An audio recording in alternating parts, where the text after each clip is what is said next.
화면은 잘 나오는 것 같네요.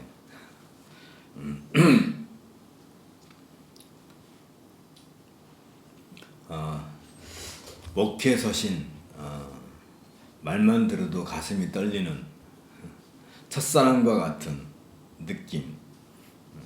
오늘 드디어 우리가 대망의 이제 말미를 맞이해서 디모데후서 4장 공부하고 마치는 걸로 하겠습니다.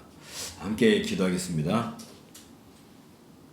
주님, 오늘 우리를 이렇게 복된 자리로 불러주시고 또 무엇보다도 주의 사랑하는 선지자들을 통해서, 사도들을 통해서, 또 우리들의 선배들을 통해서 지금까지 우리에게 이 귀한 복음의 말씀을 전하게 해주시고, 또 우리가 이것을 받아서 잘 간직하고 또 성장하여서 주의 거룩한 나라의 밑거름이 되며, 또 이 복음을 변질시키지 아니하고 주의 나라를 위해서 온전히 다음 세대에 또 넘길 수 있는 그런 은혜를 허락해 주옵소서. 오늘도 우리에게 귀한 말씀을 주실 텐데 우리 마음이 이 말씀을 잘 듣고 깨달아서 주의 능력을 온 땅에 펼치게 하여 주옵소서. 예수님 이름으로 기도합나이다. 아멘. 목회 서신을 공부하려고 하면 목회 서신의 역사적인 위치를 늘 염두에 두어야 된다고 했어요. 목회 서신은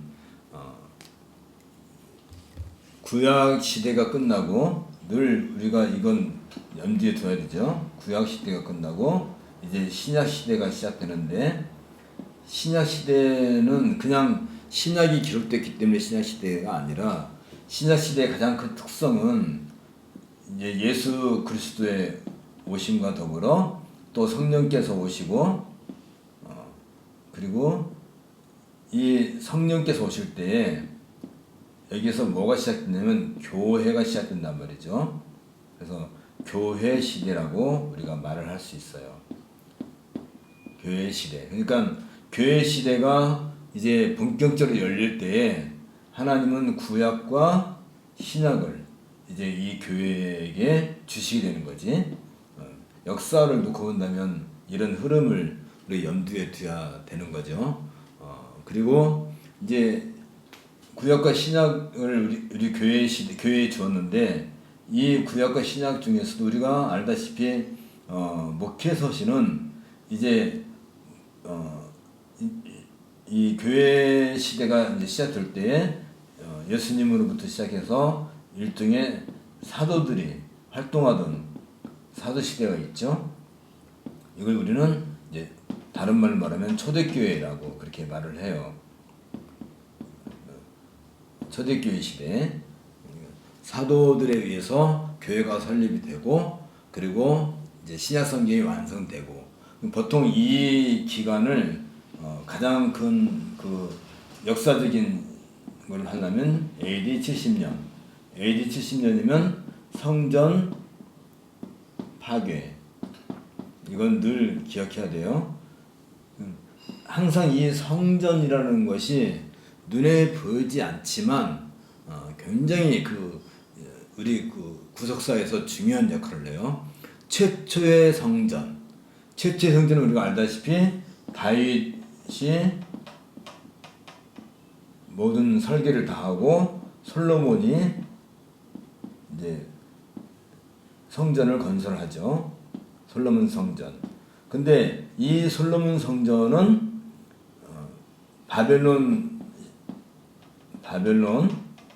기억해야 돼요. BC 586년에 이 성전이 파괴가 되죠. 그런데 이 성전은 그냥 주어진 게 아니라 성전 이전에 뭐가 있었어요? 모세 시대에 모세를 통해서 성막을 주셨죠. 성막.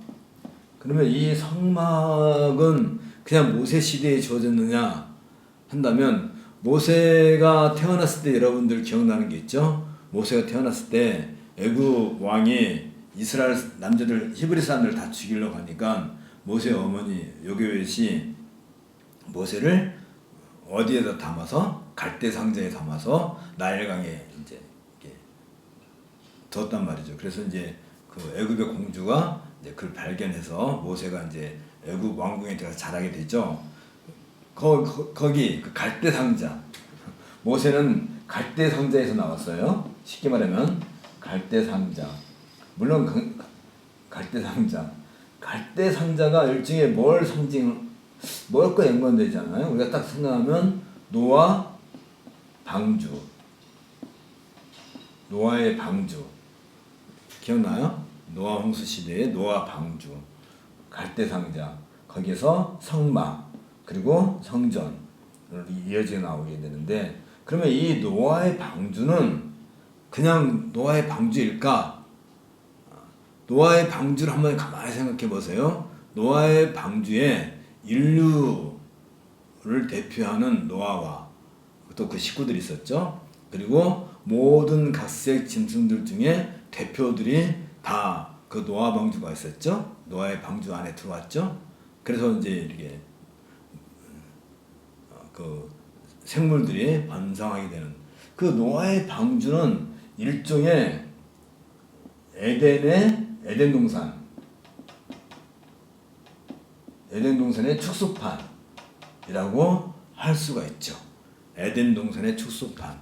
지금 거꾸로 얘기 올라가니까 좀 이상하긴 하지만, 그러나 에덴 동산에서 하나님께서 아담에게 주신 그 언약이 있죠. 아담에게 주신 말씀이 있죠. 생육하고 번성하고 땅에 충만하라.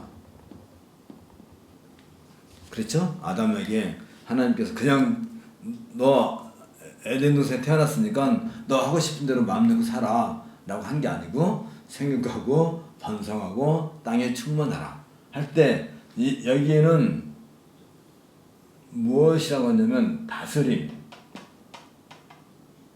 다스림이라고 하는 걸 전제를 한단 말이죠. 그냥 생육하고 번성하고 땅에 충만하는 게 아니라 다스림이라고 한다는 것 자체가 하나님의 통치권을 상징하는 거죠. 여기서부터 나온 거죠. 그러니까 하나님의 통치권이 이 다스림에서 생육하고 번성하고 충만하는 이런 일들이 이제 계속해서 이어지게 나오는 거예요. 그러면 이 에덴 동산의 축소판이 노아의 방주. 그래서 노아에게도 하나님께서 창세기 9장에서 뭐라고 얘기해요? 생육하고 번성하고 땅에 충만하라. 그렇죠? 생육하고 번성하고 땅에 충만하라. 똑같이 주신 말씀이란 말이죠. 그리고 이제 노아의 후손들이, 거기에서 누가 이제 나오냐면 아브라함이 등장하게 되고, 아브라함의 후손들이 이제 애굽에 내려가게 되고, 애굽에서 이제 갈대 상자에서 모세가 나오게 되고, 그리고 성막이 주어지고, 성막이 주어질 때 신의 산 기억나죠? 신의 산 언약. 하나의 언약이라고 하는 것 자체가 성막으로 상징화됐단 말이죠. 성막에는 항상 뭐가 있었어요? 성막에는 쉐키나 구름기둥과 불기둥. 구름기둥과 불기둥은 누구를 상징해요? 메시아로 오실 그리스도를 상징하죠. 그러면 성막의 주인은 누구실까요? 성막의 주인은 당연히 그리스도지. 그리고 성막 안에 있는 여러 가지 법궤라든지 향로라든지 무슨 등잔이라든지 그 모든 그 기물들도 다 그리스도와 관련된 것이고, 사실은 이 성막이라고 하는 이 구조 자체가 사실은 하나님의 보좌. 하나님의 보좌라는 것은 하나님께서 통치하시는 자리. 그러니까 하늘나라를 축소한 거란 말이죠. 이게 다 이렇게 연결되는 거죠. 축소판. 그리고 성전이 주어지고, 바벨론 때에 이 성전은 파괴가 되고, 수르바벨 때 70년 후에 성전 파괴되고 난 뒤에 70년 후에 수룹바벨 제2성전 수룹바벨 성전이 건설이 되고 예수님은 얘도 70년이 또 있네. 이건 좀 이따 얘기하고. 잠깐. 그래서 예수님이 오셔서 이 성전을 헐라. 이 수룹바벨 성전에는 법궤도 없고 쉐키라도 없어요. 그러니까 모양만 성전같이 대강 만드는 것뿐이에요. 말하자면 이건 뭐라고 해야 되죠? 성전이라고 하기는 그렇고 아니기라 할 수도 없고 그냥 자기들이 성전이라고 불렀으니까 성전이지 사실 성전의 중요한 법궤가 그 안에 없었단 말이죠. 법궤 안에 뭐가 들어있었어요? 법궤. 오늘 마지막 날이니까 마음 놓고 법궤 안에는 금 항아리가 있었죠. 금 항아리. 금 항아리에 뭐가 담겨 있었어요? 만나가 무슨 말이에요? 이것이 무엇이냐? 이게 만나가 이것이 무엇이냐? 이것이 무엇일까요? 만나. 생명. 말하자면 양식, 생명의 양식. 생명의 양식 그러면 당연히 말씀. 당연히 말씀 그러면 로고스. 로고스 그러면 그리스도. 다 연결된 어느 거 하나가 안 되는 게 없지. 그 다음에 뭐가 있었어요? 십계명의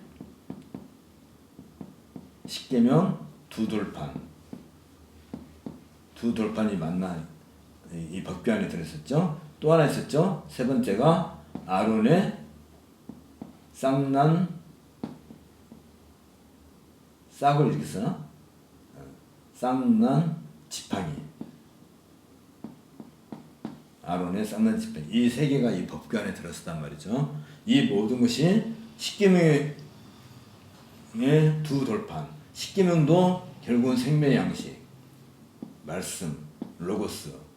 아론의 쌍난 지팡이 할 때 이 지팡이 하면 참 지팡이가 도대체 이게 뭘 의미할까 할 때 물론 아론의 쌍난 지팡이는 12 그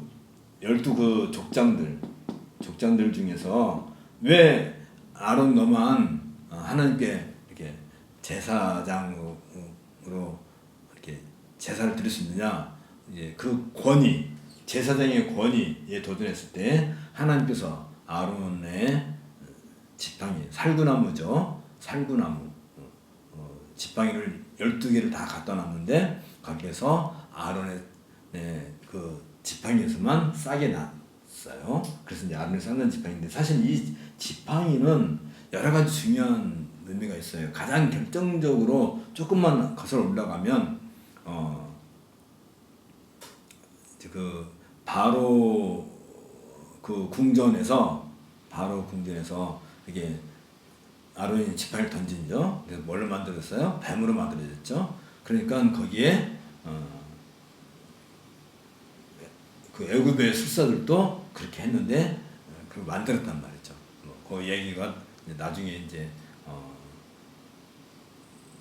빌립보서에서도 이제 그 얘기가 나오죠. 이제 바울이 그 얘기를 하죠. 근데 어쨌든 간에 하나님께서 어떤 기적 그 기적을 일으킨 결정체가 이제 홍해에서 이루어지게 되게 하겠지만 어쨌든 간에 하나님의 백성을 하나님께서 기적으로 이렇게 애굽에서 구원해 내시는 그런 상징적 의미도 이 지팡이 안에 담겨 있는 거죠. 그러니까 법궤라는 것이 그렇다는 얘기죠.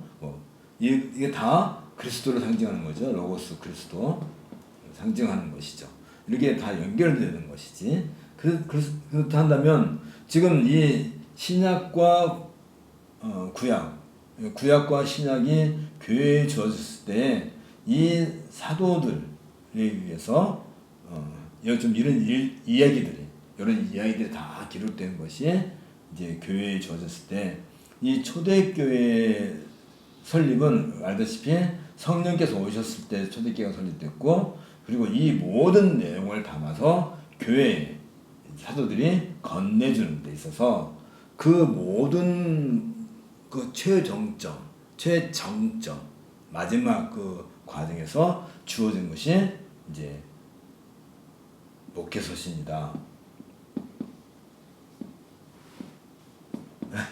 목회서신 얘기 하나 하려고 하니까 전 역사를 다, 그러니까 이런 배경을 늘 우리가 다 알고 있어야 당연히 그런 배경이 다 연결돼서 이런 것들이 다 주어지는.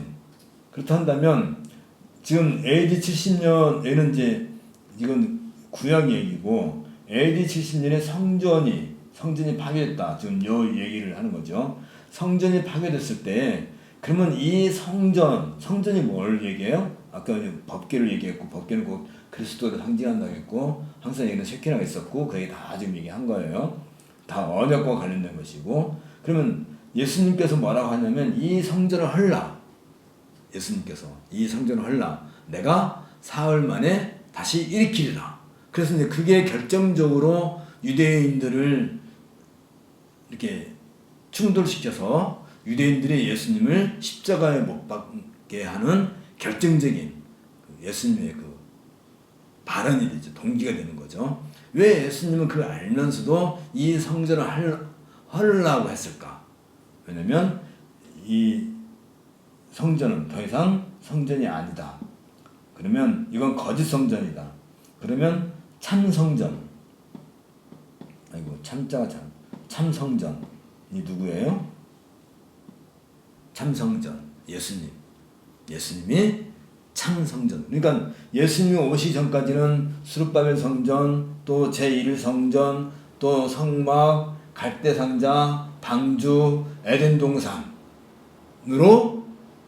모형 어떤 그런 형체로 보여졌지만, 그러나 이 모든 것들에는 인격이 사실은 없는 거죠.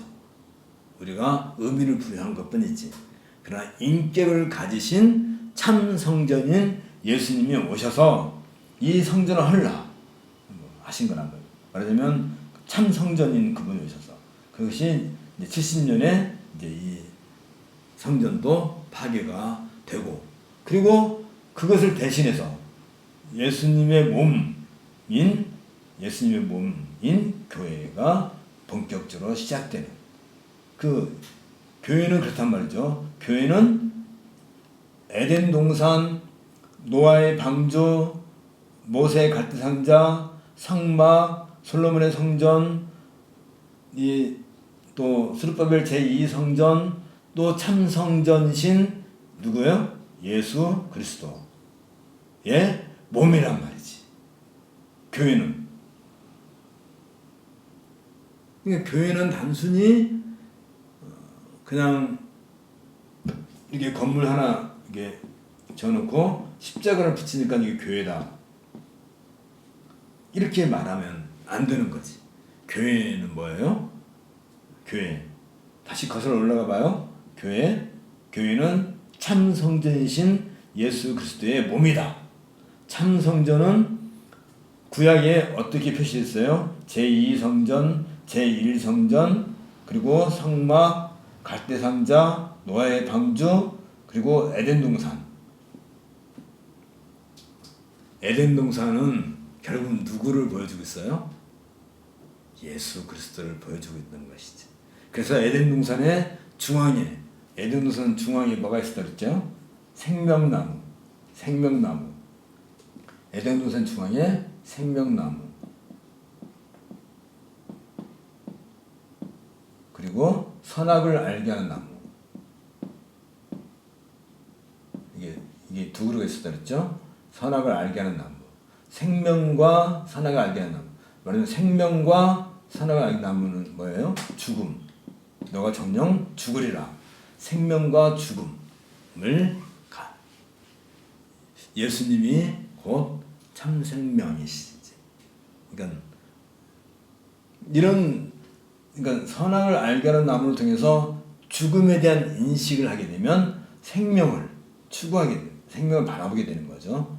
그러니까 에덴 동산 자체도 그리스도를 이렇게 계시해주는.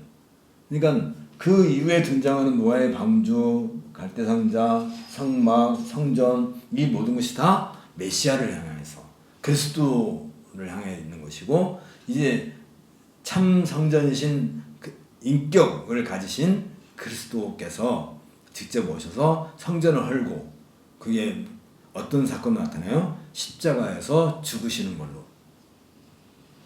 이제 그런 것이 없어지게 되고, 말하자면 성전을 헐게 되고, 그리고 역사선상에서는 AD 70년에 성전이 파괴가 되고, 그리고 이제 참 성전이신 교회가 역사에 드디어 시작을 하게 되는, 이런 역사에서 교회가 출범하는 그 중요한 순간에 주어진 것이 목회서신이고, 목회서신 중에서도 이제 디모데후서는 바울의 임종을 앞두고 사도 시대가 끝이 났다는 하나의 상징적 사건이 바울의 죽음이라 한다면, 뭐 바울뿐만이 아니죠. 그 시대에 이미 대부분의 사도들이 다 임명을 달리했죠. 뭐 베드로도 그렇고, 그 이전에 뭐 야고보도 그렇고, 뭐 대부분의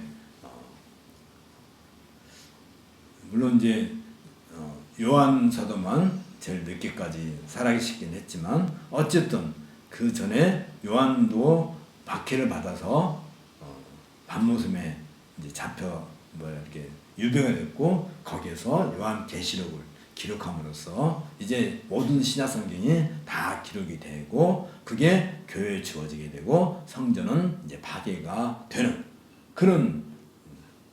그렇다면 교회는 일단 참 성전이신 예수 그리스도의 실제적인 몸이에요. 실제에 된 몸. 이건 굉장히 중요한 거지.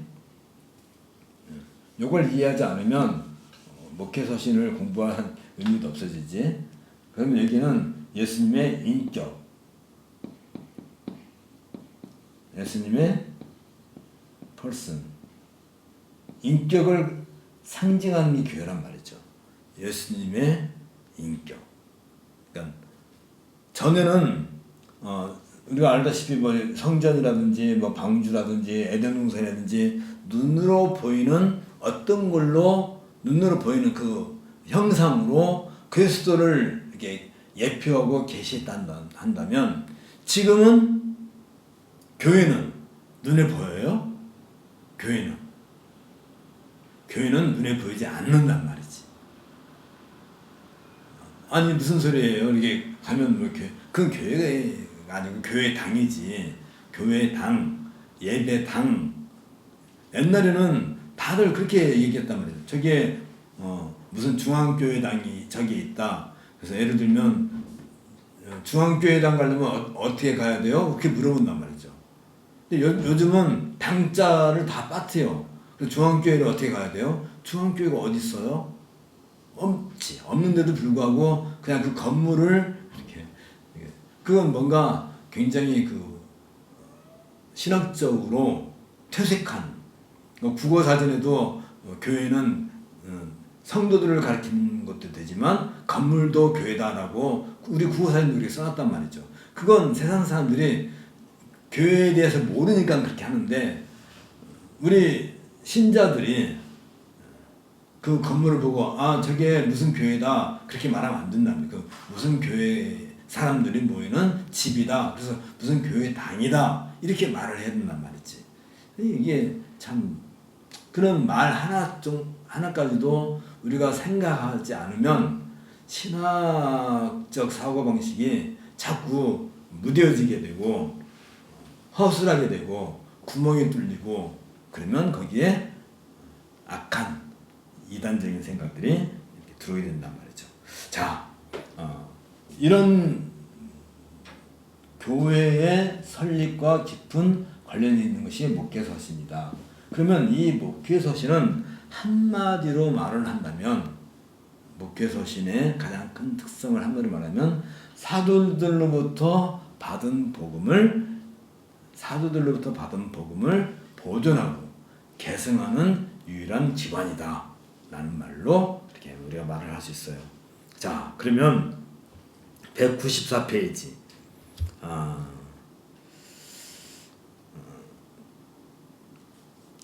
이제 이 디모데후서 4장을 이제 시작할 때 이 저자는 뭐라고 쓰냐면 교회가 사도로부터 받은 기독교의 유업, 기독교의 유업이다.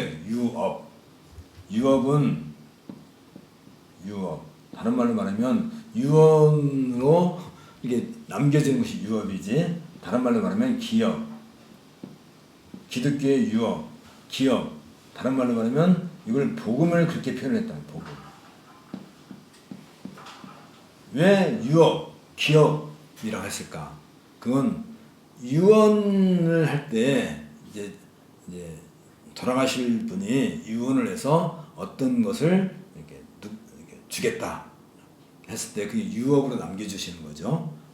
기독교는 계속해서 그런 유업으로 계속해서 주어지는, 계승해 나가는 거지.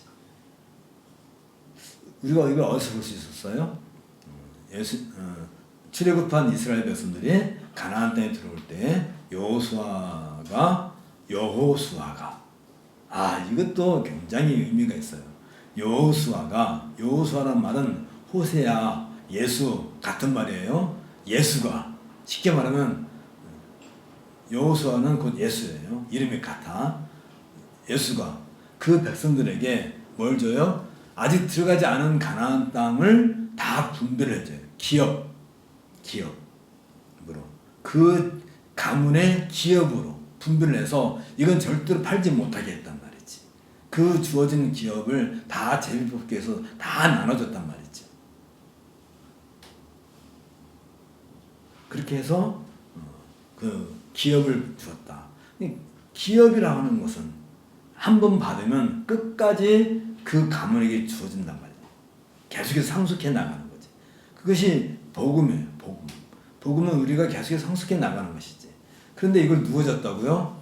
구약 시대에는 여호수아가 땅을 상징으로 땅을 상징해서 이스라엘 백성들이 줬는데, 이제 신약 시대에는 누가? 예수님이 우리 백성들에게 기업을 주시는 거지. 어떤 기업? 그러니까 생각해요. 그냥 넘기지 말고, 구약에서는 여호수아, 이건 다른 말로 하면 호세아, 똑같은 말이에요. 그건 예수란 말이야. 여호수아가 누구에게 줬어요? 이스라엘 백성들에게 가나안 땅을 유업으로, 가나안 땅을 유업으로 줬단 말이지. 신약 시대에는 누구에게? 이스라엘에게. 어떤 이스라엘? 새 이스라엘. 이게 이제 바울이 로마서 9, 11장에서 다루는 얘기란 말이에요. 로마서 9장에서 11장까지 이제는 옛 이스라엘은 끝났고, 이 시대가 끝났고 새 이스라엘 시대다. 새 이스라엘은 유대인과 이방인이 포함된 새 이스라엘. 구약에는 이스라엘이라면 뭘 했었어요? 할례를 받았어야 되죠. 할례를 받아야 이스라엘 백성인데, 신약에서는 세례를 받는 걸로. 이것도 같이 연결되는 거지. 그래서 뭘 줘요? 구약에서는 여호수아가 이스라엘 백성들에게, 할례 받은 이스라엘 백성들에게 가나안 땅을 기업으로 줬다. 주었다 한다면 이 기업은 유업으로 계속해서 그 가문에게 주어지는 거예요. 신약 시대에는 예수님께서 새 이스라엘 백성들에게, 세례받은 새 이스라엘 백성들에게, 세례라고 하는 것은 예수 그리스도를 주로 고백하는 예식이죠. 세례. 그리고 성찬. 할례를 받은 사람은 유월절에 참여할 수 있는 거죠. 할례는 꼭 유월절 행사에 참여해서 떡을 먹는 것처럼 세례받고 성찬해서 떡을 먹는 거지. 그랬을 때 이들에게 뭘 줘요? 구약에는 가나안 땅을 기업으로 줬지만 예수님은 새하늘과 새 땅을 기업으로 주시는 거야. 그러니까 이게 구약은 그냥 기록된 게 아니에요. 누가 한번 재미 삼아서 기록하는 게 아니에요. 요 내용이 그대로 여기서 반복이 되잖아요. 이렇게 이건 예표잖아요. 예표고 여기는 실제고 이게 복음의 실제성이라는 거잖아. 그러니까 이 복음을 우리가 유업으로 받아서 계속해서 우리 기업을 받아서 계속 유업으로 계속해서 이제 이렇게 개선시켜 나간다면 거기에 그 기업이라고 하는 것이 뭘 줘요? 새하늘과 새 땅에 주신단 말이죠. 자, 지난 시간에도 제가 얘기했어요. 하나님께서 에덴 동산을 만드시고 지구를 만드셨지. 지구를 만들고 지구 안에 여러 가지 식물들도 만드시고 그리고 식물들을 살 수 있게끔 또 이렇게 환경도 만드시고 그래서 태양과 달과 별들을 만드시죠. 지구를 먼저 만들었어요. 태양을 먼저 만들었어요. 지구를 먼저 만드셨단 말이야. 그리고 각종 식물을 만들고 태양을 만들어서 이제 절기를 만들고 그리고 이제 동물들도 만들죠. 각종 물고기 만들고 마지막 6째 날에 모든 동물들을 다 만들고 난 뒤에 이제 아담을 지으셨지. 진화론적인 발상을 갖고 시작한다 그런다면 그건 뭐 우리가 더 이상 언급할 이유가 없어요. 어차피 그들도 모르고 우리도 모르는 건데 어차피 모르는 얘기하는 거잖아요. 그 사람들 뭐 알고 얘기하나? 모르고 얘기하는 거고 우리도 몰라. 그러나 우리는 계시를 통해서 그걸 아는 것이지. 그 사람들은 그냥 이론으로만 아는 것이고 어쨌든 떠나서 그러면 이 실제성이라는 것 자체가 새하늘과 새 땅에 우리의 기업이 있다는 것이 우리가 실제로 그걸 인식하고 있어요? 우리가 우리의 기업이 하늘에 있다는 것을 인식을 하고 있냐 이 말이지. 실제로.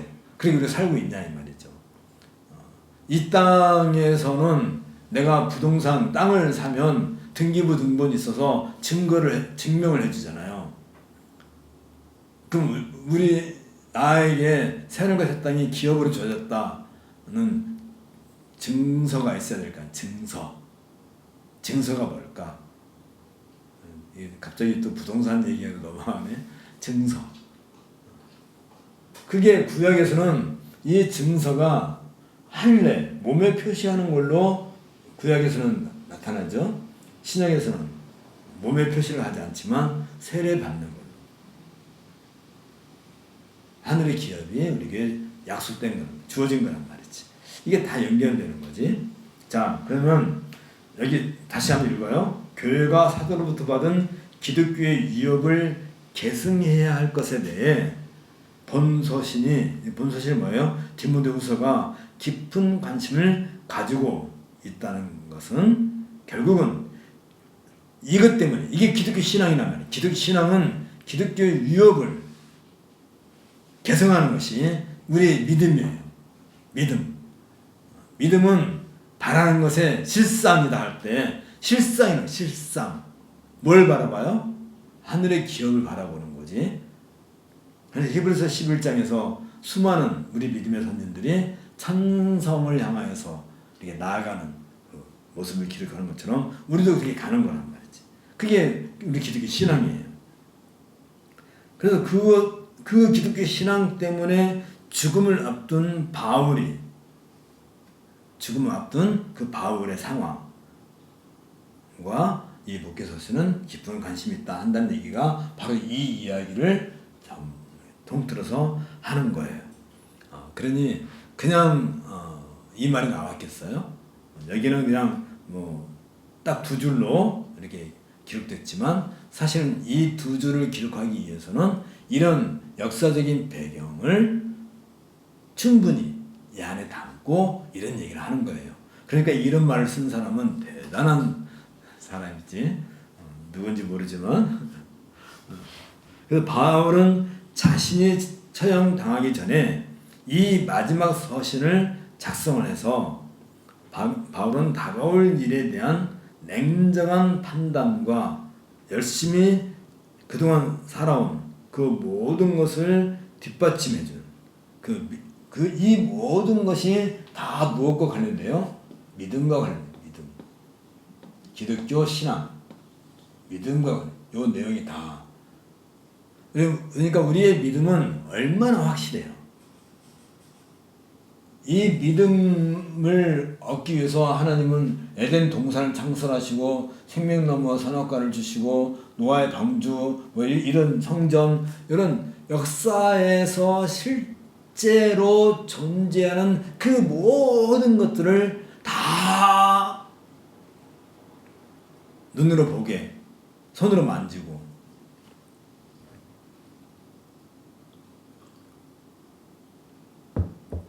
심지어 의심 많은 도마를 통해서 도마가 그랬죠. 다른 제자들이 예수님을 봤다 그러니까 무슨 소리냐, 나는 내 눈으로 직접 보고 손으로 만져봐야 믿겠다. 그때 예수님이 나타나셨죠. 도마야 이리 와, 만져봐라. 손에 못자국을 확인했죠. 부활하신 예수님의 손에 못자국이 있다는 사실을 도마가 밝혀내는 거잖아. 허리에 창자국이 있다는 사실을 도마가, 그걸 그렇지 않았으면 누가 감히 그 생각을 했겠어요. 부활하신 예수님의 손에 못자국이 있고 허리에 창자국이 있다는 사실을 누가 감히 상상도 못했을 거란 말이지. 그래서 도마가 의심하는 도마까지 동원을 해서 그걸 다 실제로 확인을 하게 만들었단 말이지. 우리를 대신해서 그걸 다 이렇게. 그렇다면 우리가 의심할 수 있는 게 뭐가 남아있어요? 혹시라도 아무것도 없을 만큼 너무나 확실하게 다 보여준 것처럼. 그게 우리 기독교 신앙으로, 그리고 이 기독교 신앙, 믿음은 너무 확실한 것이지만 이 믿음을 지키기 위해서 내가 믿음을 지키기 위해서 항상 거기는 뭐가 따라요? 투쟁, 싸움이 있는 거란 말이죠. 그래서 그 믿음의 본을 바울은 우리에게 전해주는 거예요. 그 믿음의 본. 본이란 말은 옛날 시골 말로 말하면 뻔 뜬다 그러죠. 여러분들이 가사 시간에 옛날에 저고리 만들 때 한지로 뻔을 먼저 따서 옷감 위에다가 이렇게 놓고 그림을 그려서 그걸 가위로 잘라서 이렇게 해서, 그게 본이라는, 그 본이 있으면 그 본을 보면 뭐가 보여요? 한지로 만든 그 본을 보면 한복이 눈에 보여야 되는 거지. 그 본을 보고서 이게 뭐니? 라고 하면 그냥 종이떼기인데요. 이렇게 말하는 것은 진짜 이건 그 생각이 그러니까 바울의 이 믿음의 본을 보여주는 거예요. 그러니까 바울을 보면 뭘 보는 거예요? 믿음의 실상을 보는 거지. 그런데 바울은 그 믿음을 지켜내기 위해서 뭘 했냐면 그 자신은 고난의 길을, 바울은 이 고난의 길을 거의 30년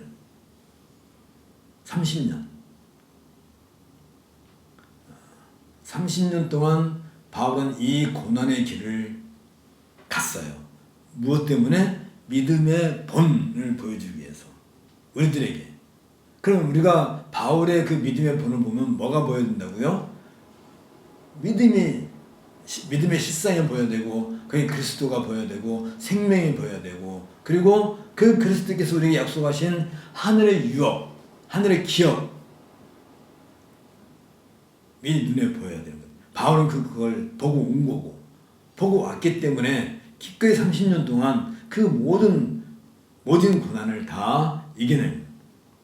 그렇게 해서 이 믿음을 갖는 길이 고난의 길을 할지라도 신자들이 이 믿음을 지켜내기 위해서 바울이 유언으로 남기는 것이 디모데 후서다. 지금 그 얘기를 하는 거죠. 그래서 바울은 자신의 유언을 통해 기독교 신앙의 핵심을 교회에 부탁하고 있는, 기독교 신앙의 핵심, 믿음의 핵심이 뭐라고요? 요 내용, 오늘 얘기한 이 내용들 전체, 거기에 뭐가 있어요? 교회를 잘 부탁하는. 그러니까 쉽게 말하면 이제 바울이 이제 운명을 앞두고 이제 뭘 남기는 거예요? 디모데에게, 또 모든 우리 성도들에게 뭘 하는 거예요? 교회를 부탁해. 지금 이 얘기를 하고 있는 거죠. 교회. 너희가 곧 교회다. 교회를 잘 보존하고 개성하다. 교회는 그리스도의 몸이다. 그리스도의 몸은 그 뭐예요? 복음이다. 같은 건 다 같이 연결되는 거지. 어느 건 하나. 그래서 그 기독교 신앙의 핵심을 교회에 부탁하고 있는데, 그 내용은 복음으로 제시된 하나님께서 행하신 일들에 대한 것이죠. 그것이 곧 하나님의 능력, 하나님의 구원, 거룩한 삶으로의 부르심, 창세전의 그리스도 안에서 주어지고 이제 신자들의 구세주 안에 계시된 그 은혜. 어떤 은혜? 우리를 죄로부터 구원해 주신 은혜. 또 죽음과 멸망, 사망이죠. 그것을 극복하고 생명의 선물, 우리에게 뭘 줬어요? 새 생명, 영생. 이런 것들이 이 안에 다 담겨 있는 거지. 그러한 것에 대한 사도의 가르침을 신자들의 유업으로, 신자들이 계속해서 받아야 될 유업으로, 이건 바울이 우리에게 넘겨준 유업이란 말이죠. 바울이 유언을 하고서 우리에게 준 기업이란 말이지. 그리고 여기에서 우리가 눈에 보이지 않았지만 이 믿음을 비롯해서 이 모든 것을 보존하고 간직하고 계속해서 이걸 감싸주시는 누구라고요? 성령. 능력과 사랑과 근신의 영이신. 디모데후서 1장 7절에서 우리가 봤어요. 성령께서는 하나님의 구원하신 행동의 결과를 신자들이 실천할 수 있도록 늘 교회와 함께 하신다는 이 놀라운 일.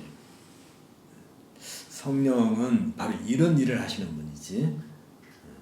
누구에게 꿈에 나타나가지고 무슨 뭐 동쪽에 가면 귀인을 만날 것이다, 뭐 사업이 잘 될 것이다, 뭘 하라 마라 이런 얘기 하시는 게 아니라 이 복음과 관련된 것을 흐트러뜨리지 않고, 말하자면 이게 분해하지 않고 보존하셔서 늘 우리들 이 교회 안에서 그 일을 해 나가시는.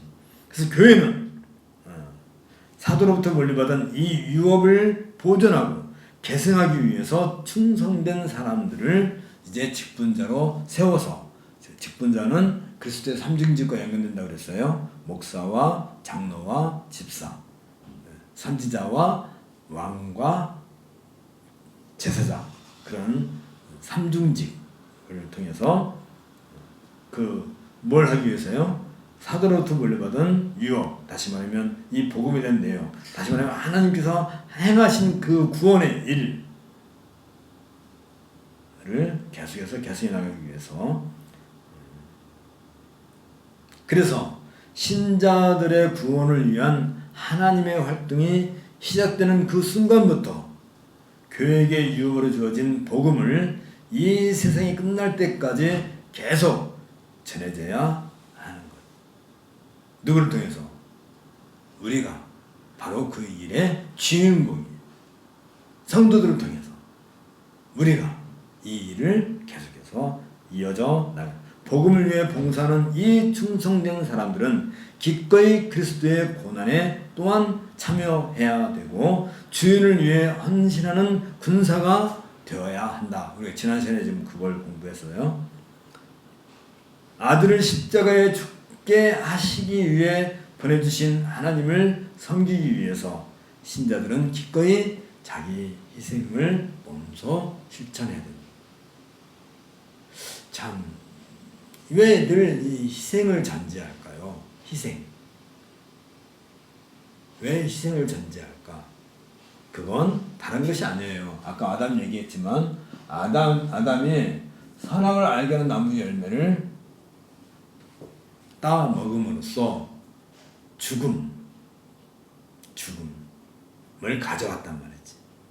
그 죽음은 늘 우리에게 대가를 요구해. 대가. 희생. 그것을 위해서 우리가 희생을 해 나가야 되는 거죠. 어떤 이유에서 이 믿음을 담고 있는 이 복음을 다음 세대에게 넘겨주기 위해서 우리가 기꺼이 희생을 해야 되는 거지.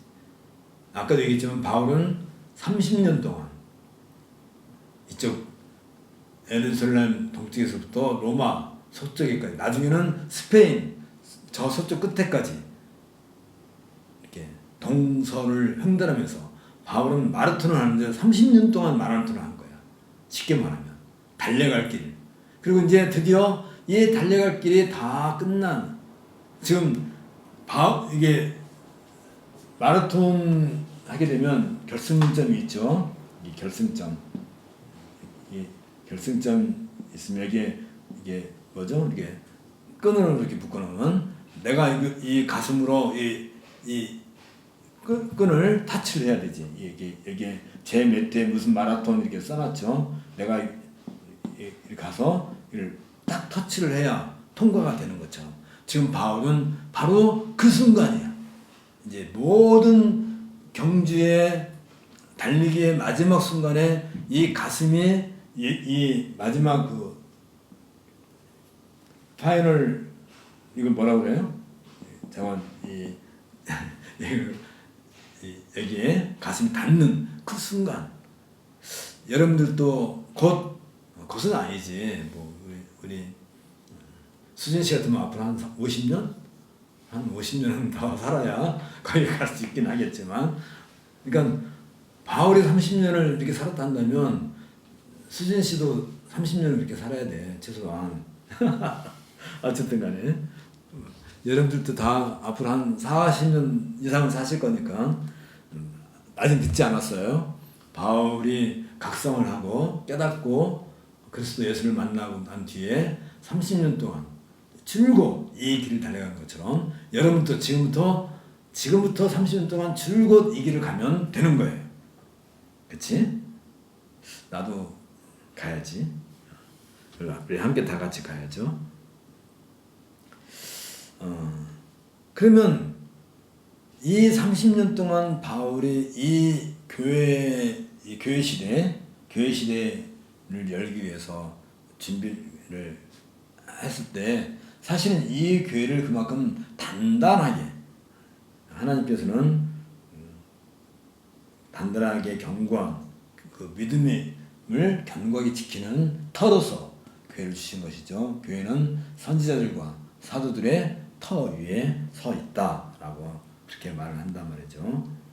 그래서 이제 교회는, 요건 밑줄을 쳐야 돼요. 사도로부터 개선된 기독교 신앙의 본질을 보존하되 타협해서는 안 되며, 신자들은, 우리 성도들은 어떤 희생을 치르더라도 하나님께서 행하시고 말씀하신 이 복음을 지켜내야 하는 거죠.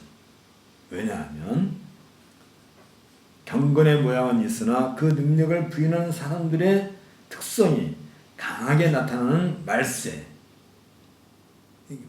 특징이 뭐예요? 말세의 특징. 경건의 모양은 있으나 그 능력을 부정하는 사람들이 많은 것이 말세의 특징입니다. 그러니까 이 교회 시대는 또 다른 말로 말하면 종말을 향해서 가는, 역사의 종말을 향해 가는데 이 종말을 향해 가는 이 시대를 말세라고 할 때 여기에는 늘 경건의 모양은 늘 우리가 추구하는 사람 되게 많아요. 특히 교회에 오면 되게 그런 거 많죠. 그런데 그 능력을 부정하는 사람들이 늘 교회 안에 있었단 말이에요. 그래서 그들로 인해서 교회가 늘 분란을 만나게 되기 때문에 우리는 이 믿음의 내용, 다시 말하면 복음에 대해서 명확하게, 단단하게 그것을 지키기 위해서 기꺼이도 이 고난의 길을 가야 된단 말이죠. 그래서 모든 성경은 심령과 골수를 쪼개고 남아. 그러니까 모든 성경은 우리 영혼을 구원시키기 위한, 우리 병든 죄로 인해서 죽은 사람들을 살리기 위한 그런 능력을 가지고 있다. 이런 것을 쭉 얘기하면서 이제 드디어 4장에 와서 바울은 지금까지 자신 달려온 길을 이제 돌이키면서 회상하면서 이제 그 바톤을 이제 디모데에게 넘겨주고 있는 거예요. 이제 바울은 믿음의 인내에 대한 자신의 모범을, 이 믿음을 지키기 위해서, 이 복음의 내용을 지키기 위해서 바울은 인내를 30년 동안 즐거 달려온 그 자체가 인내죠. 하루 이틀 하고 끝난 게 아니지. 그래서 그것을 이제 디모데에게 넘겨주고 그것에 대해서 실천적인 모범을 바울이 보여줬기 때문에, 그래서 역사적 기독교 공동체 전체에게, 지금 우리가 존재하는, 우리가 교회로 있는 이 모든 종말의 날까지 이 모든 것을 건네주고 있다. 이것은 죽음을 앞둔 바울이 자기의 사랑하는 아들에게 주는 최후의 교훈이기도 하고, 바울 생애의 모든 활동을 이제 자신이 가지고 있던, 바울이 가지고 있는 그 모든 것을 그 아들에게 위임하는 이제 그런 상징적 의미도 있다. 그런데 이것을 그냥 얘기하는 것이 아니라 이 디모데후서 4장 1절에서 8절에 바울은 여기서 정말 그 최후의 심판과 같은 그런 그림을 그리면서 디모데에게 넘겨주고 있다. 그래서 디모데를 격려하면서 그에게 맡겨진 사역을 수행하기 위해서 이제 몇 가지 이제 도움이 될 만한 얘기를 한 거죠. 성령의 도우심, 그리스도와 바울의 모범, 또 반대와 박해와 고난. 당연히 이 복음에는 늘 왜 반대가 있어요. 생명 때문에. 생명. 이 세상은 죽음, 아까 죽음과 생명에 늘 부딪히는 이 세상 자체가. 이런 말 하기가 좀 그렇긴 한데, 혹시 여러분들 주변에 부자가 있다면 그 부자를 이렇게 질투하지 말고 시기하지 말고 불쌍히 여겨야 돼요.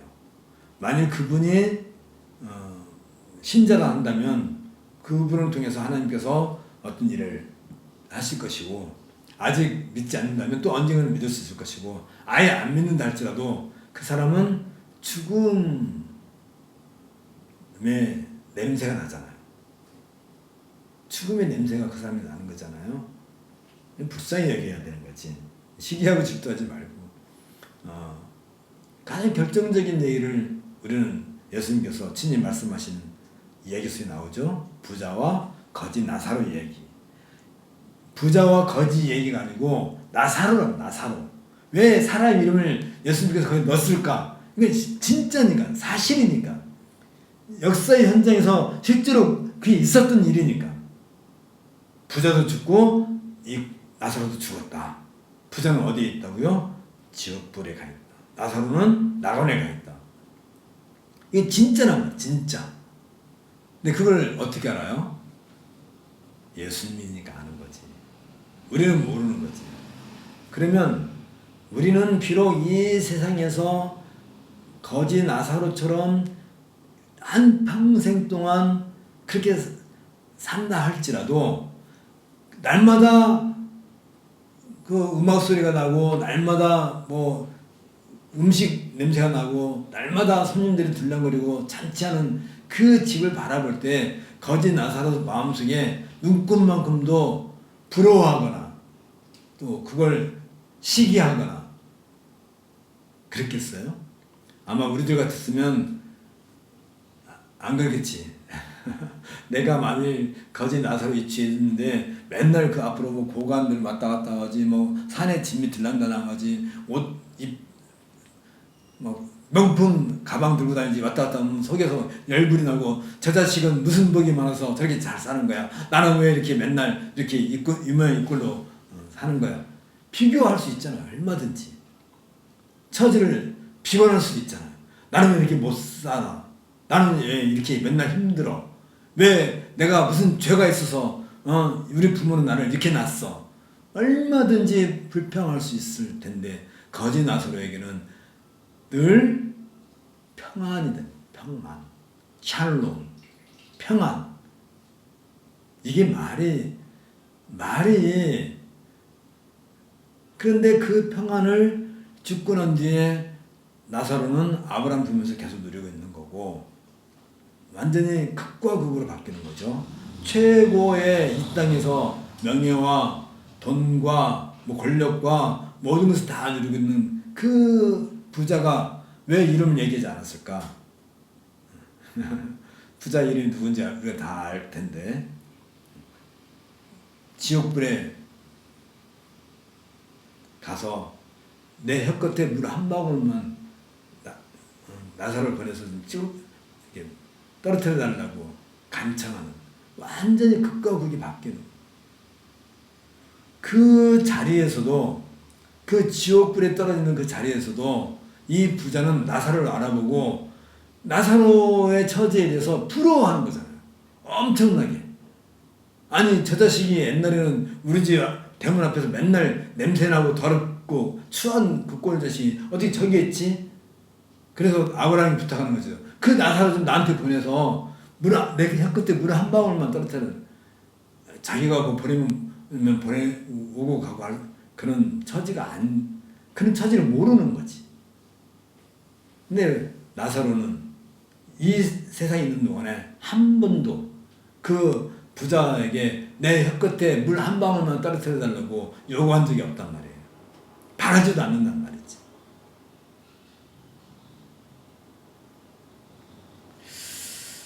왜 또 갑자기 그 얘기 나와가지고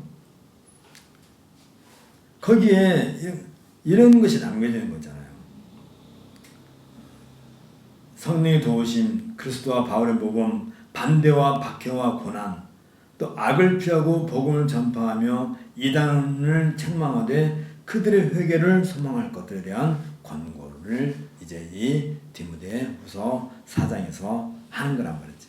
그러니까 심지어 복음을 전파하기 위해서 우리가 어떤 여러 가지 악조건, 여기는 악을 피한다고 그랬는데 악조건이지, 여러 가지 악조건이 닥친다 할지라도 그걸 극복하고, 그리고 심지어 이단들이, 사이비들이 있다 할지라도 그들이 회심할 수 있도록, 그들이 회개할 수 있도록 우리는 소망하면서 이 길을 가는 거란 말이에요. 요즘 그 신천지도 그렇고 뭐 이단 사이비들 진짜 돈이 많죠. 여기 낙성대에도 뭐 하나님의 교회 이렇게 본부가 있는데 엄청나게 건물도 잘 지어놓고 잘 사는 것처럼 보인다 할지라도 우리는 그들이 회개하고 돌아오기를 그냥 기다리는 거죠. 그리고 이제 마지막으로 9절부터 22절에서 바울은 디모데에게 사도로부터 받은 진리를 지키고 장래 교사들에게 전해야 한다 하는 것을 다시 한번 상기시키면서 이제 이 디모데후서 4장 이야기를 마무리하게 됩니다. 자, 그러면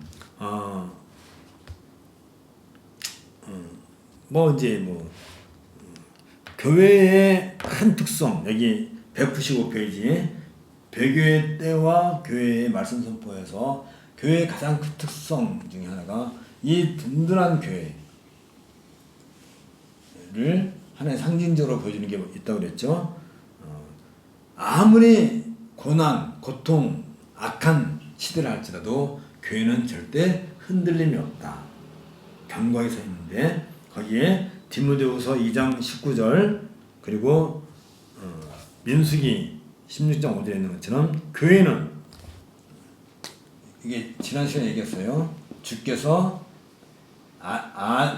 아시는 백성, 자기 백성. 그러니까 주께서 자기 백성을 아신다. 교회는 두 개의 기둥이 있다고 그랬어요. 하나는 주께서 자기 백성을 아신다. 또 하나 기둥은 주의 이름을 부르는 자마다 불에서 떠날지어다.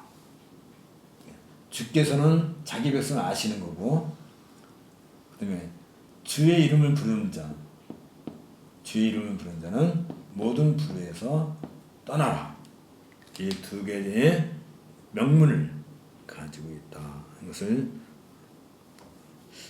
그리고 이 모든 일은 성령의 보살핌 안에서 이루어진다.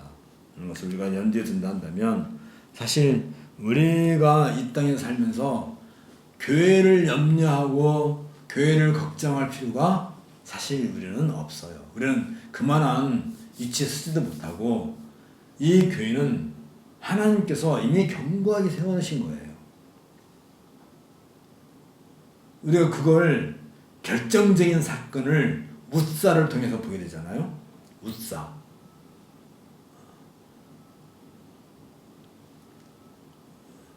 이제 성막에 있던 그 법궤가 실로에 있다가 이제 그 누구죠? 누구 집에 잠깐 머물러 있었다가 다윗이 이제 그 법궤를 예루살렘을 모시는 과정에서 원래 법궤는 제사장들이 이렇게 어깨를 이렇게 뜰채 두 개로 해서 4명이 어깨에 메고 법궤를 이렇게 메고 가야 되잖아요. 근데 소 달구지에다가 싣고 이게 가는데 그냥 소가 막 날뛰니까 갑자기 이 법궤가 이제 달구지가 움직이니까 법궤가 떨어질 것 같잖아요. 그러니까 법궤가 떨어질 것 같으니까 묻사가 그거 이제 잡았을 거 아니에요. 법궤를. 이 법궤는 제사장 말고는 아무도 만져서는 안 되는데 묻사가 자기 열심으로 이거 떨어지면 안 된다는 그것 때문에 그 유의감 때문에 이 법궤를 덜썩 잘한 거예요, 못한 거예요? 아마 누구나 그 위치에 있다면 그랬을 거란 말이지. 그런데 놀랍게도 그 자리에서 묻사가 죽어요. 왜? 법궤를 더럽혔기 때문에. 하나님의 교회는 하나님께서 보존하세요. 내가 교회를 어떻게 잘 지켜보겠다라고 한 번 나섰다가 오히려 이게 무슨 말일까? 교회는 하나님께서 지키시는 것이고 그 견고한 그 터 안에 우리가 있다는 거죠. 쉽게 말하면 이 지구가 있는데 지구가 흔들려. 그럼 내가 지구를 이렇게 안 흔들리게 잡을 수 있나요? 아니지. 교회가 그렇단 말이야. 그렇다면 우리는 그것 때문에 염려하지 말고 교회가 흔들릴 것 때문에 교회가 무너질 것처럼 그런 염려하지 말고 우리는 뭘 하는 거예요? 그 교회 터 안에서 뭘 하는 거예요? 이 복음을 단단하게 지켜내는 일은 그 우리가 할 일인 것이지.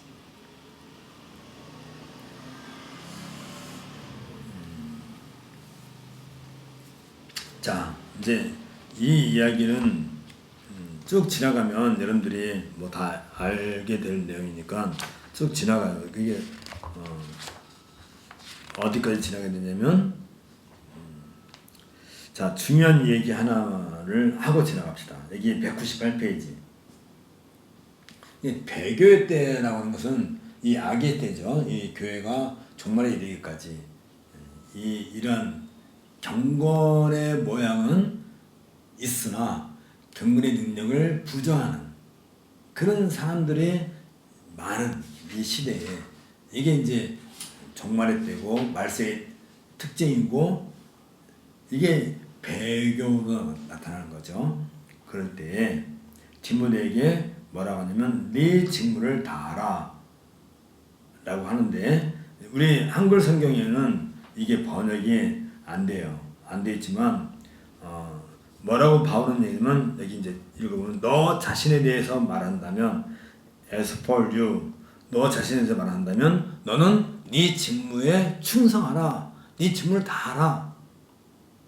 그렇게 말하고 6절에서 바울은 나 자신에 대해서 말한다면 as for me 나 자신에 대해서 말한다면 나는 이제 관제와 같이 하나님께 드려질 것이다.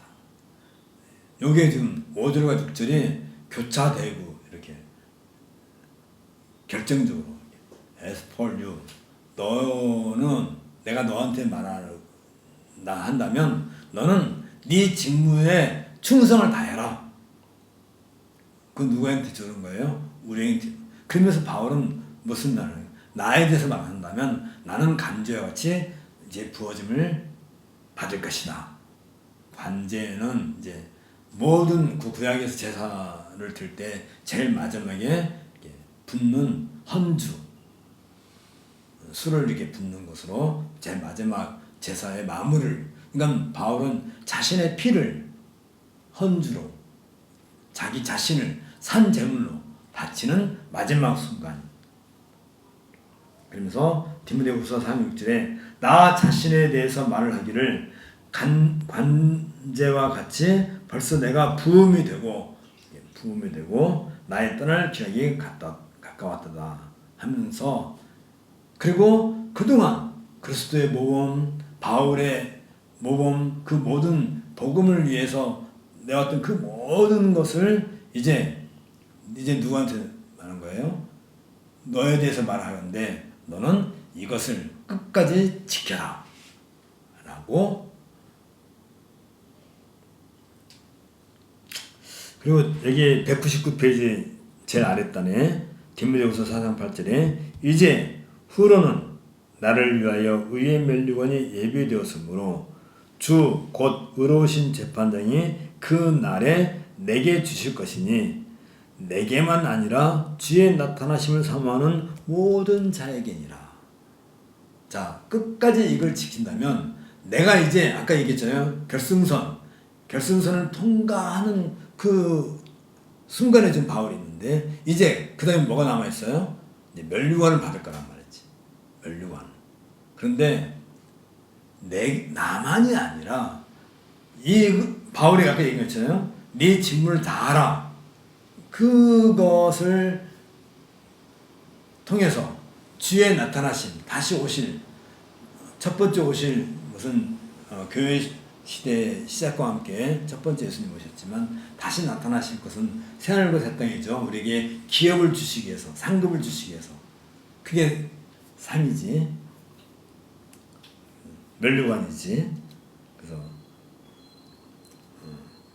주의 나타나심을 다시는 주께서 오신 날을 사모하는 그 모든 자 우리들도 바로 이것을 바라보기 때문에 이 믿음을 끝까지 지키고 굳세게 나가야 되는 거겠죠.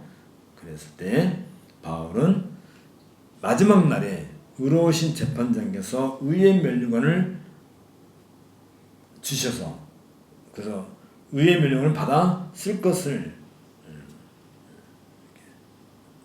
바울도 우리에게 똑같이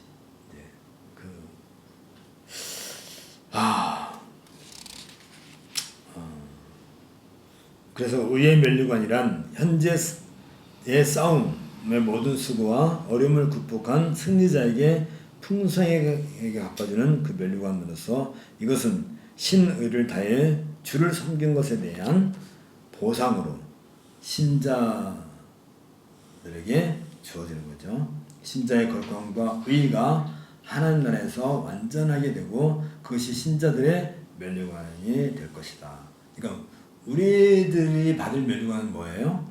우리의 거룩함, 다시 말하면 우리의 의가 하나님 나라에서 완전하게 되는 것이 우리의 면류관이다. 이때 하나님은 그 어떤 것도 잃어버리지 않으실 의로우신 재판장으로서 면류관을 주시는 분이다. 다시 말하면 우리가 이 땅에 살면서 아까 거지 나사로가 맨날 뭐 부러워하고 뭐 시기하고 질투하고 뭐 왜 나는 이 모양으로 살아 이렇게 하지 않고 의연하게 의젓하게 부자가 지나가도 뭐 그래 너 네 할 일 해 난 내 할 일 할게. 부자가 맛있는 거 먹어도 그래 너 네 거 먹어 난 내 거 먹을게. 전혀 그러면서 뭐 하는 거예요? 꿋꿋하게 의젓하게 비굴하지 않고 우리가 이 땅에 살면서 그 어떤 상황에 대해서도 어떤 어려움을 당했을 때도 비굴하지 않는 거지. 꿋꿋하게 이 믿음을 지켜나가는 거. 그럴 때 우리는 늘 손해라고 생각하죠. 저 사람을 위해서 저 사람에게 복음을 전하기 위해서 또 복음을 전한 일로 내가 구박을 당하고 핍박을 당하고 머리가 잘리고 옛날에 왜 머리를 그렇게 잘랐을까? 교회 가면 못 가게 하려고 꼭 아버지들이 딸내미 머리를 자르고 성경책을 감추고 그게 우리한테는 되게 막 억울하고 막 그 교회를 못 가게 한 것에 대해서 안타깝고 또 복음을 전하는 일 때문에 여러 가지 고난을 당하고 그랬을 때 나는 늘 손해보는 것 같은 생각을 할 수 있어요. 그러나 아까도 얘기했죠. 나사로는 한 번도 그런 걸로 손해다 생각하지 않아요. 바울은 정말 승승장구할 수 있는 그 모든 여건을 다 갖추고 있었잖아요. 한 가지 바울에게 있어서 딱 한 가지 진짜 바울에게 있어서 딱 한 가지 조금 모자란 게 하나 있어요. 다른 건 다 되는데 한 가지 딱 모자란 게 있는데 인물이 조금 모자란 것 같아. 그냥 하는 소리예요. 뭐 바울은 뭐 어때 인물이 무슨 뭐 바울은 진짜 학식이나 모든 면에서 진짜 대단한 사람인데 인물이 조금 떨어졌다고 그래요. 그건 전설에 의하면 그래요. 근데 그건 아마 꾸며낸 것 같아. 왜 그걸 그렇게 꾸며냈을까?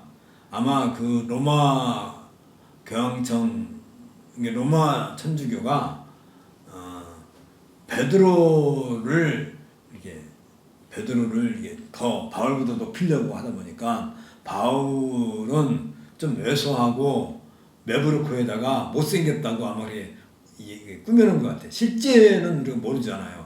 뭐 보는 사람이 없으니까. 대신 베드로는 항상 우리가 그 영화 봐도 이렇게 나와.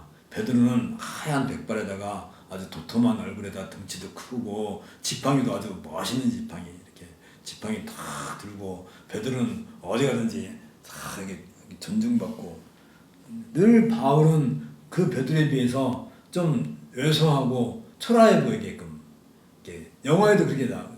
이상해. 왜 그럴까? 바울은 그 누구도 만날 수 없었던 부활하신 예수님을 만났고 그 누구도 가서 볼 수 없었던 3층천의 하늘을 보고 온 분이에요. 다른 사람들하고 비교가 안 되지. 근데 그 바울과 거짓 나사로를 비교했을 때 누가 더 훌륭한 믿음을 가지고 있었을까? 그건 비교가 어렵게. 다른 건 다 그만두고 그 담대함, 당당함, 의젓함에 있어서는 거짓 나사로도 만만치 않은 사람이야. 거짓 주제에 난 요즘 말로 말하면 거짓 주제에 뭐 가진 게 있다고. 그런데 바울은 자기의 가지고 있는 그 모든 것을 배설물로 여기고 다 버리고 스스로 거지 나사로와 같은 위치에 내려갔단 말이죠. 이 세상에서 가장 낮은 자리까지 기꺼이 내려갔을 바울은 무엇 때문에? 그 모든 것이 오히려 그동안 내가 가지고 있던 가문, 명예, 뭐 혈통, 또 무슨 뭐 부, 지식, 그 모든 것이 오히려 자기에게 손해를 가져줬다 말을 해요. 우리 일반적인 사람들 생각은 그게 왜 손해야? 손해 생각하지 않죠. 우리 이익이라 생각하지. 그러나 바울은 그런 자기의 모든 외적인 조건들, 심지어 자기가 알고 있는 지식마저도 철저하게 손해로 여기고 그걸 다 봐. 그러면 거짓 나사로 생각해봐요. 거짓 나사로는 손해볼 게 아무것도 없는 거야. 따져놓고 보면. 어떻게 보면. 그런데 엄청나게 손해봤지. 모든 인생 동안에 한번 제대로 잠자리가 그 향기 나는 푹신푹신한 침대에서 자보지도 못했으니까 얼마나 손해예요. 기름기 질질 넘치는 그 산의 진미를 상에 놓고 그걸 먹지도 못하니까 또 얼마나 손해예요. 그러나 바울은 그런 걸 다 손해로 다 오히려 해로 여겼단 말이지. 다 버리고. 그러니까 우리가 복음 때문에 당하는 어떤 위협이라든지 그런 것들이 다 우리 마치 손해보는 것 같은 여겼지만 사실은 그게 아니라 하는 것을 언제 하나님께 증명해 주세요. 우리에게 면류관을 씌워주신 분. 그렇게 사는 것이 절대 손해가 아니었다. 거짓 나사로가 평생을 그렇게 산 것에 대해서 그게 절대 손해 된 게 아니다. 면류관을 딱 씌워주는 것처럼. 면류관을 그 운동선수가 받을 때 얼마나 고통스러워요. 심장이 터질 것 같고 다리 근육은 찢어질 것 같고 그 고통을 참고 결승선을 통과했을 때 면류관을 받는 것처럼 우리가 그런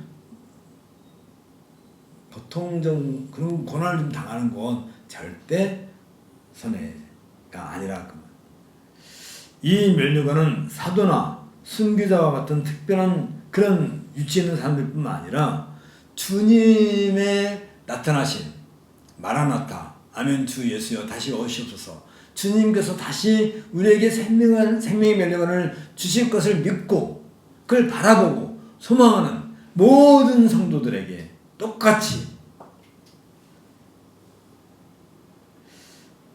바울이 쓴 면류관이라 우리가 받은 면류관이라 거짓 나사로가 쓴 면류관이라 아브라함이 받은 면류관이라 똑같은 면류관을 줄 거예요. 받을 거예요. 우리가 요즘은 올림픽에서 뭐 금메달, 은메달, 동메달 하고 이렇게 하는데 면류관은 무슨 면류관을 만들어져요? 그 감람나무로 만든 그 감람나무죠. 감람나무 줄기로 이렇게 엮어서 만든 면류관 머리에 씌워주잖아요. 상징적으로. 그건 똑같은 거야. 감람나무로 그냥 만든 거예요. 이렇게 동그랗게 만들어가지고 줄기를 엮어서 똑같이 씌워주는 거야. 우리 모두에게 그렇게 하나님께서 동일한 면류관을 씌워주실 거예요.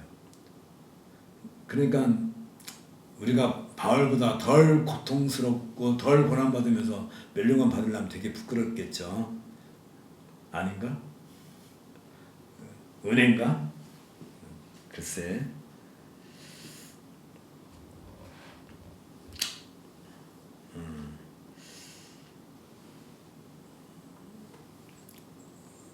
그 200페이지 제일 마지막 바울은 디모데를 정말로 이제 보고 싶었다는 그런 심정을 이렇게 하고서 이때 바울은 이미 이제 자신이 이제 1차 변론 때는 나름대로 성공한 것처럼 보였어요. 근데 2차 변론에서는 유죄가 확정돼서 이제 머지않아 가게 될 것이다. 그래서 바울은 여기 201페이지 하나, 둘, 세 번째 단 바울은 자신의 임박한 죽음을 기다리고 있었고 18절에서 주께서 나를 모든 악한 일에서 건져내시고 이 악한 일이라는 것은 복음을 전하기 위해서 고난당하는 그 모든 일들이죠. 말하자면 고통당하는 일들이지. 또 그 모든 그 고난당하고 힘든 일에서 나를 이제 건져내시고 또 그의 천국에 들어가도록 구원하시리니 그에게 영광이 세세 모두 있을지어다 라는 말로 이제 자기를 관저로 드리겠다는 것을 아까 얘기했고 바울은 늘 자신 곁에 계셨으며 주권적인 섭리로 자신을 죽음의 문턱에서 건져내신 주께서 끝까지 자기 종을 보호하실 것을 확신하고 뿐만 아니라 모든 악한 일로부터 자신을 건져내심을 찬양하. 우리가 늘 이렇게 살아야 될 것을 바울은 얘기하고 있는 거죠. 그래서 이제 제일 마지막 단 이제 바울은 자신이 달려온 길을 함께 하고 있는 디모데에게 나는 주께서 내 심령에 함께 계시기를 받아노라 라는 이 축복을 함으로써 그동안 바울과 늘 함께 해 오셨던 그 주님께서 디모데에게도 늘 함께 하실 것이고 이 말은 다시 말하면 오늘 우리에게 한다면 우리에게도 늘 함께 하실 거예요. 바울이 그 길을 갈 수 있었던 것은 처음부터 끝까지 늘 주께서 그와 함께 하셨기 때문에 그 길을 30년 동안 간 것처럼 늘 우리에게도 함께 하신 주님께서 그렇다면 우리도 그 길을 기꺼이 못 갈 이유가 없는 거죠. 안 가는 거지. 왜? 게을르고 또 두렵고 그 두려워하는 것이 바로 악한 일이란 말이야. 나를 그 길을 못 가게 하는. 그러나 그 길을 은혜가 너희와 함께 있을지어다 라고 하면서 자 202페이지 드디어 마침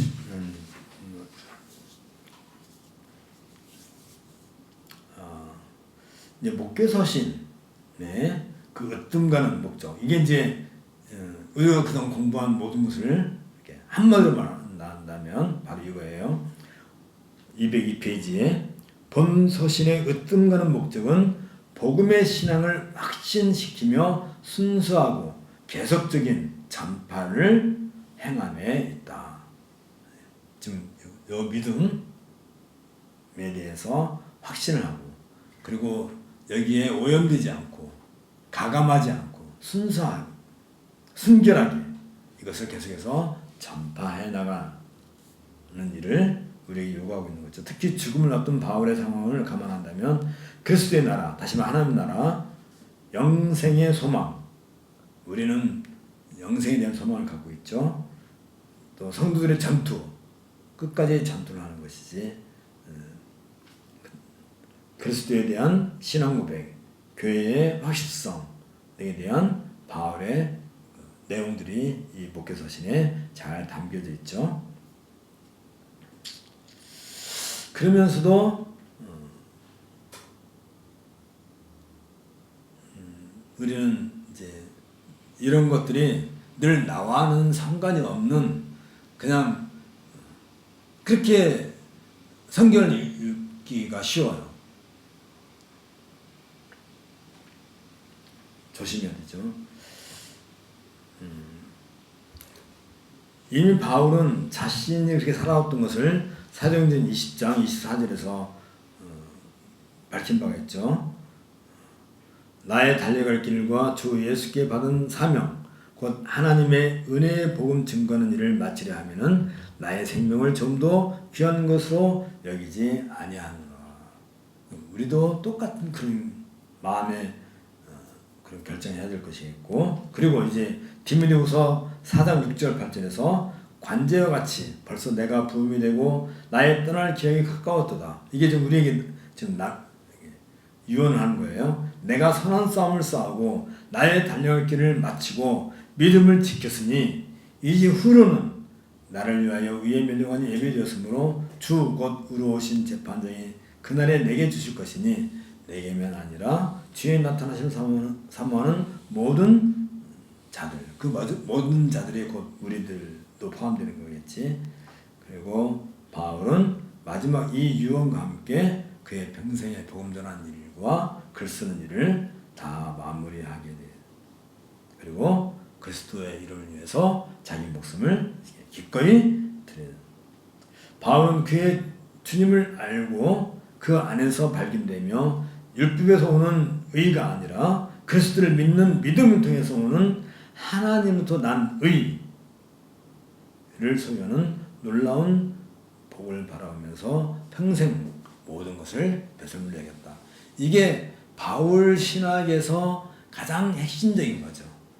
율법이나 어떤 행위로부터 내가 하나님으로부터 어떤 의롭다움을 받고 칭찬을 받으려 하지 않고 오르지 않아. 갈라디아서 2장 16절에 있는 것처럼 예수 그리스도를 믿는 그 믿음으로 그리스도 예수를 믿는 믿음에 이르기까지 그때 하나님부터 오는 의를 의롭다움을 받는 이 믿음 하나를 지키는 거. 이건 지금 우리는 이 이야기를 참 쉽게 이렇게 하고 있지만 바울 시대에는 이런 생각은 할 수조차 없었고 만약 이런 얘기를 한다면 곧 그것은 그 유대인 세계에서 죽음이에요. 죽음을 당하는 거야.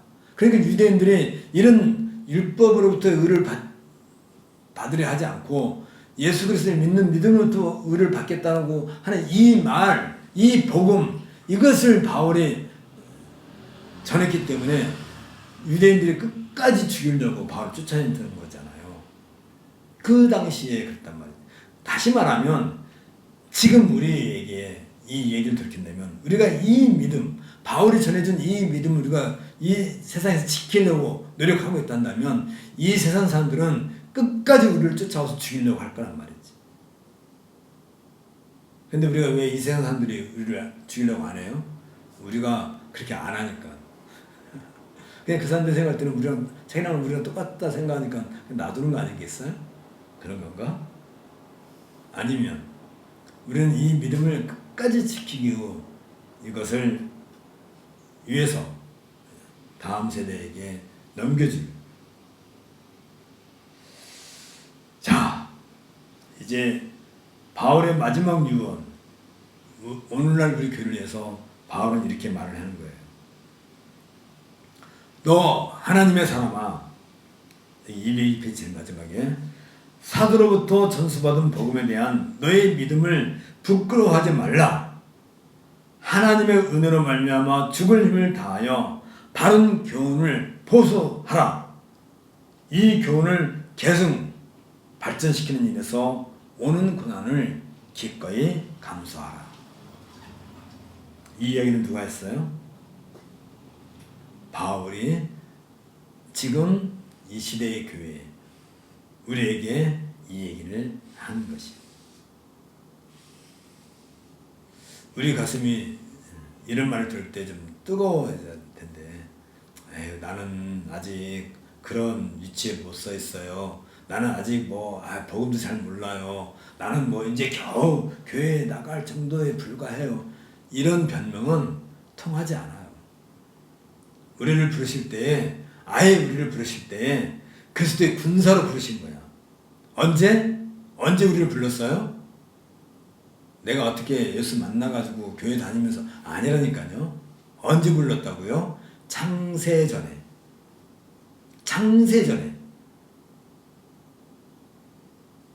영원 전에. 영원 전이라 할 때는 영원이 있는데 영원이라는 것은 창세 전, 영원 전 사건이란 말이죠. 우리를 그렇게 부르셨단 말이지.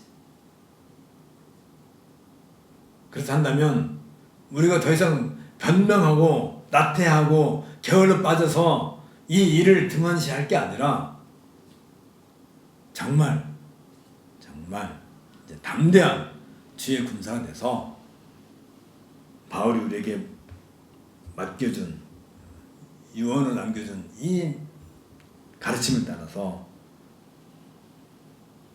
복음에 대해서 결코 부끄러워하지 않고 죽을 힘을 다해서 그 자체도 하나님 은혜로 주어지는 거거든요. 우리가 그 마라톤 선수들이 그냥 죽을 힘을 다해서 달리는 거지 그냥 대충 뛰다 마는 게 아니잖아요. 우리에게 사실 뭐 고난이라기까지는 할 수는 없지만 그러나 제발 그 어떤 상황에서도 남을 이렇게 부러워하지 말.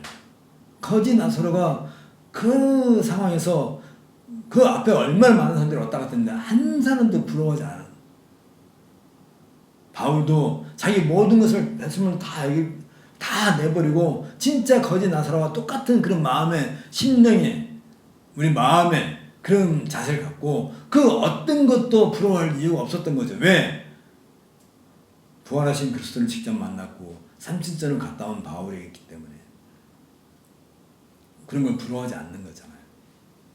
그러니까 좀 누가 좀 비싼 차 타고 다니고 좀 좋은 집 살고 뭐 맛있는 거 그런 거 부러워할 거 하나도 없다니까요.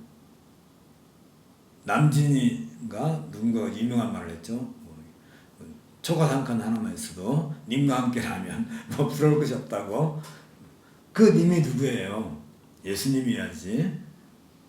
우리가 예수님과 함께 이 길을 가고 있다 한다면 그 어떤 것도 우리 마음을 이렇게 설레게 들레게 할 필요가 없는 거죠. 할 이유가 없는 거잖아요.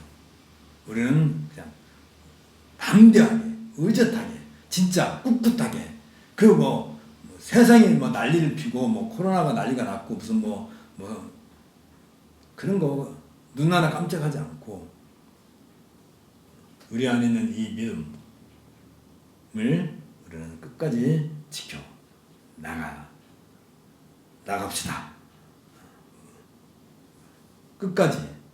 그래서 마지막 날에 최후의 심판 그날에 우리 모두가 하나님께 주시는 그 의의 면류관을 다 함께 그건 저라고 해서 조금 더 비싼 거 아니에요. 누구나 똑같은 거예요. 거짓 나사로가 받았던 바울이 받았던 그거랑 똑같은 거야. 함께 받는 날이 올 거예요. 자, 기도합시다. 하나님 우리를 이 귀한 자리에 초청하셨고 또 새하늘과 새 땅을 기업으로 만들 수 있도록 우리에게 은혜를 허락해 주셨는데 이 모든 일이 우연히 발생한 것이 아니라 이미 하나님의 영원한 작전 가운데서 되어진 일이고 선택되어진 일이고 우리에게 맡겨진 사명인 것을 가슴에 잘 새기고 더 이상 우리의 나태함이나 우리의 모자람으로 변명으로 하지 않고 담대하게 끝까지 이 길을 달려갈 수 있도록 우리를 이끌어 주옵소서. 우리 모든 동지들에게 주께서 동일한 은혜를 베풀어 주시고 함께 이 아름다운 싸움에 참여할 수 있도록 인도해 주옵소서. 예수님 이름으로 기도합니다. 아멘. 이제 작년 가을 또 올 봄 걸쳐서 목회서는 다 공부했습니다. 수료를 해야 될 텐데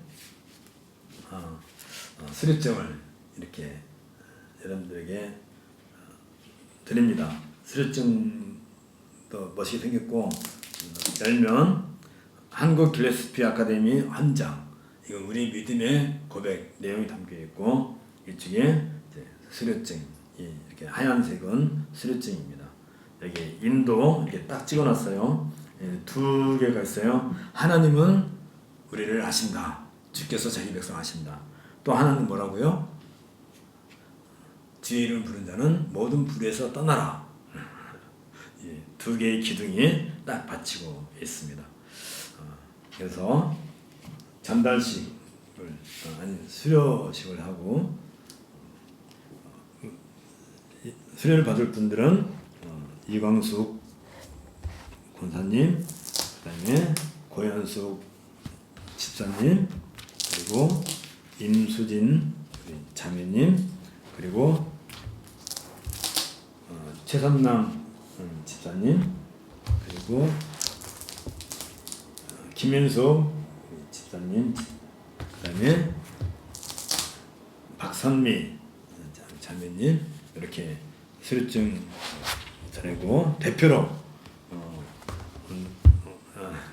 온라인이니까 온라인으로 다 받으실 거고 대표로 임수진 나오시죠. 이 아카데미 이만큼 더 오셔야 돼요. 네. 이쪽을 보세요. 수료증을 전달하겠습니다. 네. 박수 한번 쳐주세요. 그리고 우리 길레스피 아카데미 배지도 있어요. 요 마크 배지인데 요건 또 가슴에 잘 달고 요것도 보너스 드릴게요. 네. 그동안 뭐 23번에 걸쳐서 우리가 공부를 했는데 열심히 공부하시느라고 고생 많으셨습니다. 이제 오늘 이제 이렇게 종강을 하게 되고 여러분들 공부한 이 목회서 내용을 잘 추스려서 이 책이 좀 오자가 많아서 좀 많이 아쉽긴 해도 그래도 뭐 내용을 공부하는 데는 그게 별 어려움이 없어요. 뒤에 히브리서를 넣어놨는데 이제 이 목회서 신의 핵심적인 내용이 또 히브리서 안에 다 담겨 있거든요. 여러분들이 한번 시간 내서 공부했으면 좋겠습니다. 그럼 수고 많았습니다. 고생 많았습니다.